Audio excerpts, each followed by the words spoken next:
Alrighty, our next question is from Tara. She says, keto treats are causing mischief. Rob, I've been a fan for many, many years, and I just purchased the Keto Masterclass about a month ago. It's been phenomenal. I've totally stalled on the macros chapter, avoiding it at all costs. I know I have to get into it, but it brings me back to some dark bodybuilding days of yore when I measured and weighed my food. It became obsessive and caused some issues that I'm scared to have come back. But that's not why I write, although if you want to address that, I'm down. A sneaky way to get into questions. I'm writing because in one of the recent Q&A podcasts you guys did, you mentioned so-called safe sweeteners like erythritol or stevia possibly raising insulin, but not raising glucose. Could you explain that a bit further for us laymen in the crowd? What is the mechanism for that and how does it play out? I was doing well on ketosis, although it took me months to become fat adapted. Then I started making a keto treat here and there that turned into outright insane, nonstop binging type behavior that left me bloated, gassy, kicked out of ketosis, riddled with inflammation and having intense cravings. So I made more keto treats and my weight all piled back on. It felt like when I used to go bonkers on paleo treats. I've been told these sugar subs don't cause this effect, but I'm not buying it. Rob, what is wrong with me? I grew up munching on antibiotics and spent 5 years of my life on tetracycline as a teenager. Maybe I'm just damaged goods that can't deal with this stuff like ever.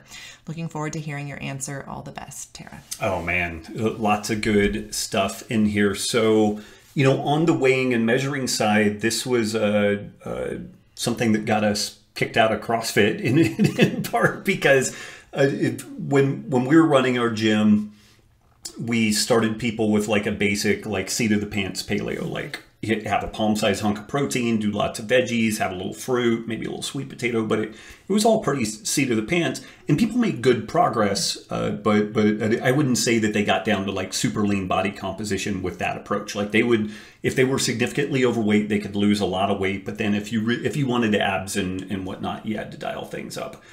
What was cool about the combination of CrossFit and a seat of your pants paleo is that the females we had no eating disorder stuff at all. And even people commented, hey, I used to have some binge and purge stuff. I used to have some eating, some disordered eating.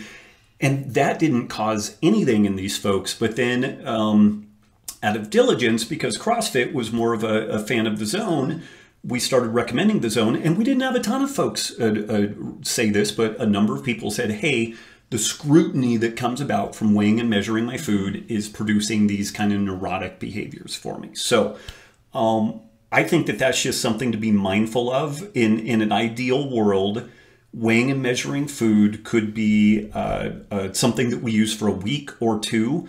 And the way that we recommend doing it is like usually you have 4, maybe 5 protein sources that you use routinely, a couple of fat sources, and you just get to where you can eyeball and you're like, okay, that's about 4 to 6 ounces of meat or chicken or, you know, whatever. And so it just provides kind of a baseline so that you can, again, like people get really good at baselining. You don't have to do it every single day, like especially if you know that this is a thing for you. Like just, you know, do it for the first week so you have a really good sense of, you know, what does that look like with regards to protein and fat and the carbs for you according to your macros. And then I would kick the tires on potentially doing it. If you know in your gut that you're like, this is going to be crazyville for me, then just do kind of seat of the pants and just go like palm-sized hunk of protein, or just make sure you only weigh your protein as a starter. Just like weigh the protein and then like just do tons of veggies.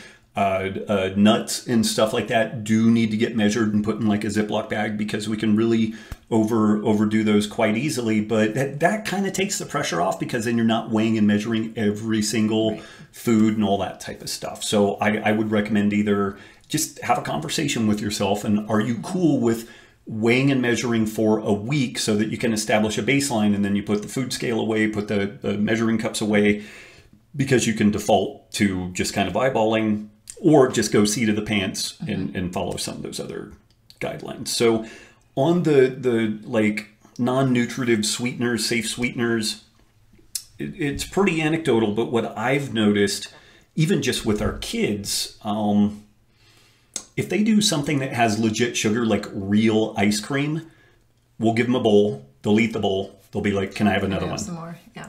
And occasionally we'll give them the next one, and then they're like, can I have another one? And then we use some things like the Mammoth Creamery ice cream. And as a baseline, it's maybe a little bit not sweet enough. We actually add a little bit of Truvia to it, which is some stevia mix, and it makes it really sweet. It tastes like indistinguishable from regular ice cream. But what's really interesting for the girls, they have a bowl and they're like, Dada, that was really good. But then they're done. And so I think that there's a gradation on this stuff where the mix of hyperpalatable foods or more palatable foods that do have legitimate carb-fat combos, I think are the most problematic to deal with.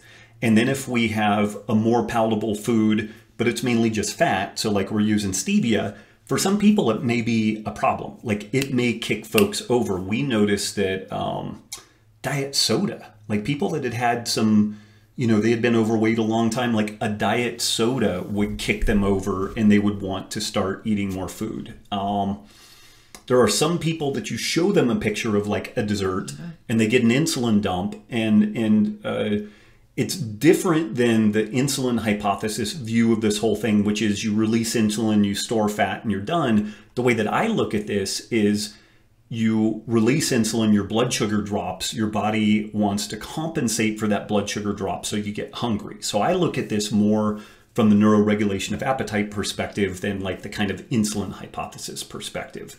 And there is just kind of a reality that most of these keto and paleo treats tend to be really nutrient dense or calorie dense. There was something in Costco I looked at the other day. There were these little rabbit pellet looking things. They didn't look super good, but they were like coconut oil, stevia, and a couple other things. And I was just looking at them. I'm like, oh my God, those look good. You know, and I didn't buy them because I would have just like killed the whole thing, because I was just kind of shaking it and I was imagining like the mouthfeel and the little crunch and everything. I'm like, oh, this would be a disaster. So we do some of the, what's the brand of chocolate? The Lily's? Yeah, Lily's is a stevia sweetened chocolate. We do some of those, and you know, it's interesting even with that. We'll do the 85% dark chocolate that's stevia sweetened, tastes great, but then we'll do the one with sea salt and almonds, and we will eat that whole fucking thing. Like we will stand right there and like, I'll eat a strip, Nikki will eat a strip, and we'll plow through the whole thing. So I would say that one, because of the almonds and the salt, clicks over into hyperpalatable, because we never eat. We'll have a strip of like the plain 85%. I'll have one, you'll have one, and it'll take us 2 days to eat a bar. Whereas like, we just had lunch and we just ate a whole bar of the almond and sea salt. So, you know, it's tough because you want to be able to lay out like strict lane lines, you know, do this, don't do that. But I think that there's a reality that there's just a spectrum in this stuff. And so you seem to know what the triggers are and what's going to make things kind of go sideways for you. So you may need to really steer clear of the keto and paleo treats. Maybe you have them once a week. Maybe it's after a workout day or something. I really hate looking at this stuff as a reward. That just sets stuff up for problems, because then we get kind of that emotional attachment between, you know, around like, I deserve this and everything.